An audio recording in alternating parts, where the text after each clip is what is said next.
Okay, well, with us on the phone right now, the drummer of the band Third Day, David Carr. Third Day, one of our favorite bands here in Southern Oregon, and of course, anytime we get a chance to see them and hear them, we look forward to that, and that's coming up as well. But David, welcome. Thanks for calling in.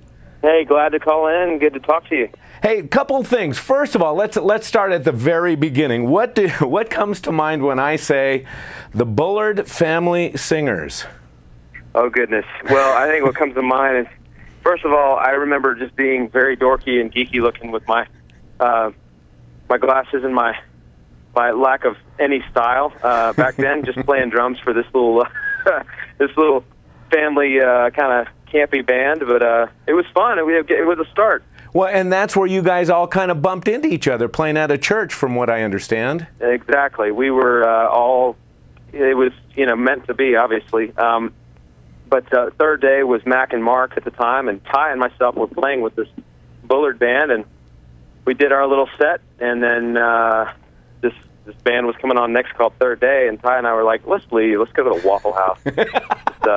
So we left, we went to the Waffle House, and then fortunately our youth pastor, who was in this Bullard band, stuck around and listened to Third Day and called me the next day and said, man, you should have stuck around. It was great. These guys are amazing, and they need a drummer, so you should call him. Here's Mac's number. And I called Mac, and it was like, hey, why don't we get together in my basement and just see if we can make music? And about one song in, I was pretty much, I knew it had a future. So it clicked right away.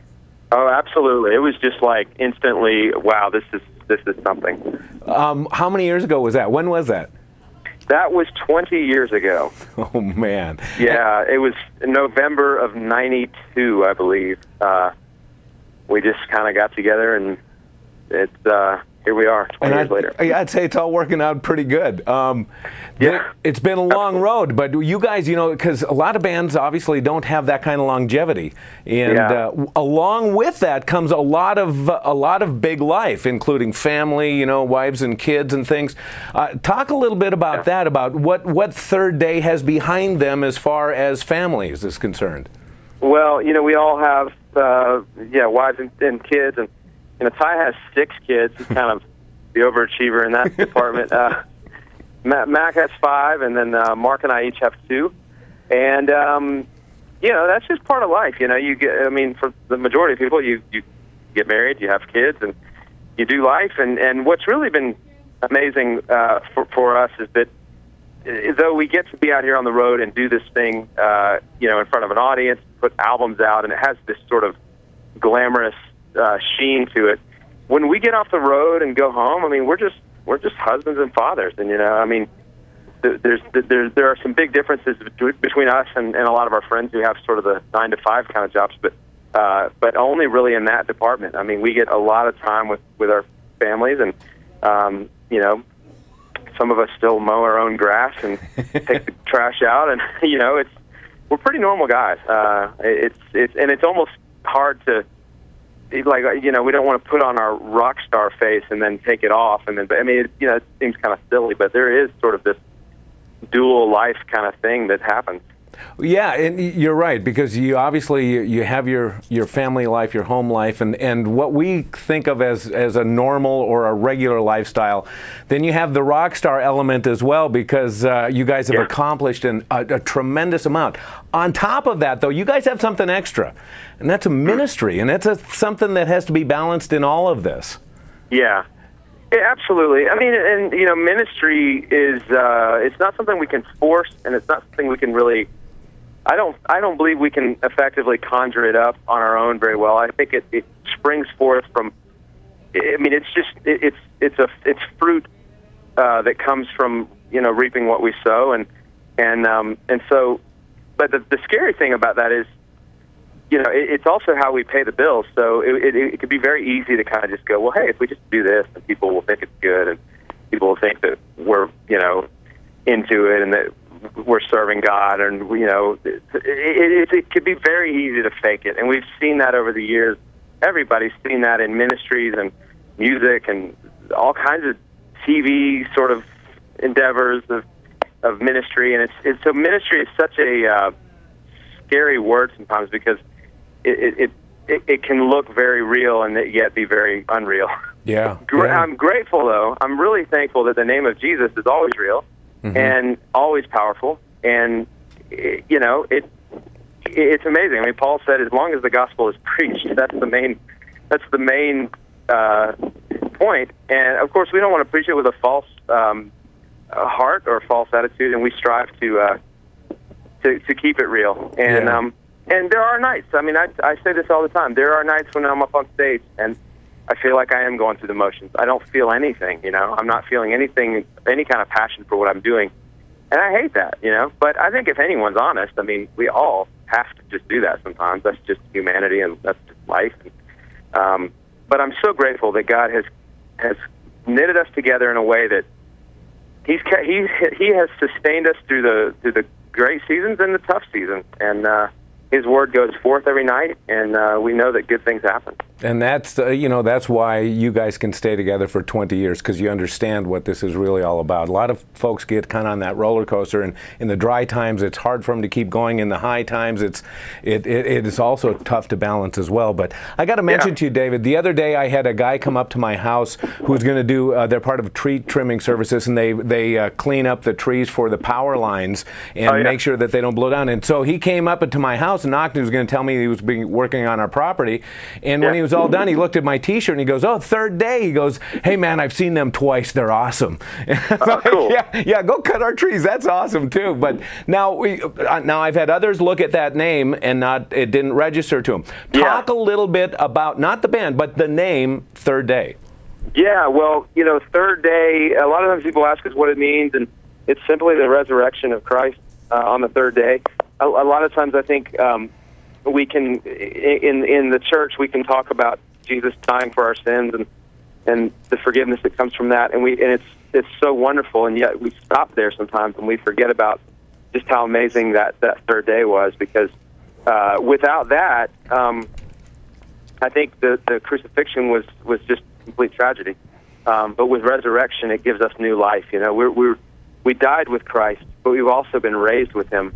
And to new life, and it's that sort of spiritual baptism of going under and dying with Christ, and now we have new life in Him, and that's the hope in all of it. That's the ultimate hope, and so we want to emphasize that. We want that to be what we're about, and to see the resurrection power of Christ in people's lives, and we see that night after night. We see people who.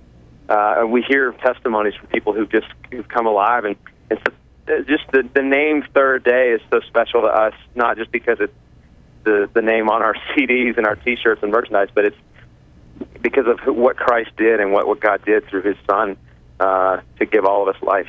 Well said. I should mention that after one of your last concerts here, I had a friend come up and say, really comment on how good you were and really, really appreciated the concert. And he made a comment that stuck. He said, these guys could obviously play secular music. They could enter into the music industry in the mainstream, and they could probably more than likely have a career. And I'm sure that carrot has been dangled in front of you guys at some point or other. Talk to us a little bit about that and what keeps you on track where you are now. Well, I'll be completely honest. We would love to have more opportunity to. We don't like the word crossover because it just sounds like you're leaving something to go somewhere else. Right. But we've used the word spillover a little bit. Just to say, hey, look, here's a good thing that is reaching a lot of people. Wouldn't it be great if it sort of could meander its way out into a broader audience? Because we don't want to leave what we're doing. We don't want to abandon what we do. But gosh, if more people can hear it, then great. But that being said, I think all of us know that just in the spiritual realm, there's a dividing line for people. And when you start talking about Jesus, it just divides. People don't want to. Christianity is never going to be cool. We're never going to make it cool enough, no matter how many things we try to do to make it cool. That's just not how it works. This world is opposed to what we believe. It's opposed to God and to Christ. And it doesn't mean we can't shine that light in the world, in the darkness. We need to. And it doesn't mean that people can't be mildly sort of attracted to it without totally giving into it. But if we are just trying to cater to that, I think we're going to end up sorely disappointed and frustrated. And, I think we've realized with that carrot being dangled in front of us And we've made a few attempts to have some of that spillover success.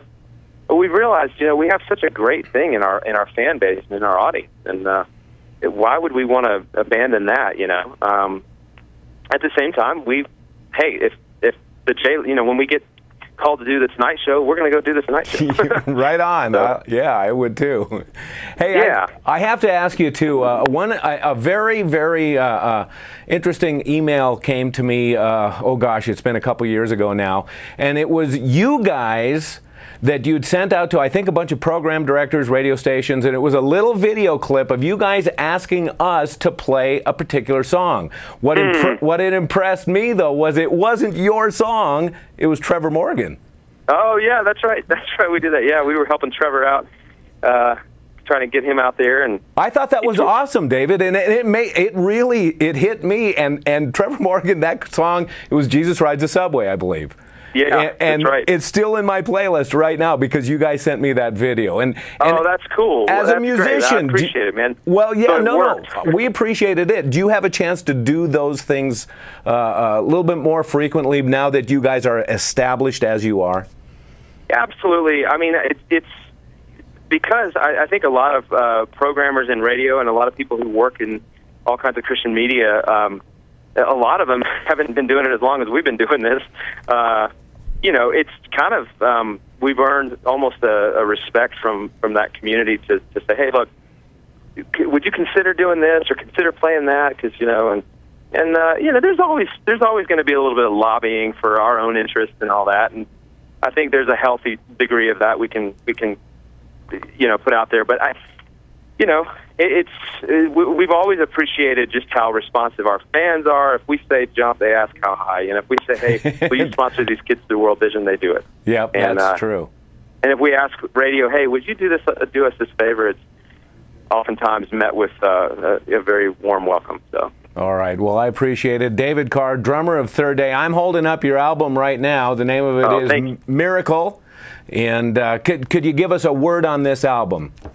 Yeah, well, this album was technically speaking, was a really tough one to make, and we started making it at a time when I think we needed a miracle because we needed some inspiration. We were tired, we were feeling burned out, and yet it was time to make an album. So we went in the studio with this guy, Brendan O'Brien, who's a world-class, famous producer, rock producer, and he kind of pulled the inspiration out of us to make this record. And then in the 11th hour of making it, Mac came forward with this song called I Need a Miracle that was inspired literally 2 weeks before he wrote it. It was inspired by a story that we had heard 2 weeks before from a couple whose son was about to commit suicide and take his own life. And he turns the radio on. This is up in New Jersey. He turns the radio on and he hears our song Cry Out to Jesus. And he stopped. He's turned the car off and he just said, I can't do this. I can't go through with it. And now he's serving God on the mission field, and his life was turned around, and a miracle happened there. We feel, and we don't feel like it was because of us, but we know God used something we've done, and it was incredibly humbling. And also it speaks so highly to what you guys do in radio that this not just spinning songs. People's lives are being touched by this. So you are absolutely right on it. It's more than just writing a good song that sounds good on the radio. This is really about changed lives, and you hit it right on the nose. David, thank you so much for spending time with us. We really look forward to seeing you guys when you come to town. I'd encourage everybody, when you get a chance to see Third Day, go see them and get this album, Miracle. David Carr, Third Day, thank you so much for being with us. Thank you. We are so looking forward to being back in Medford, and just love the people of Oregon. We want to see as many of you out there as can fit in that place.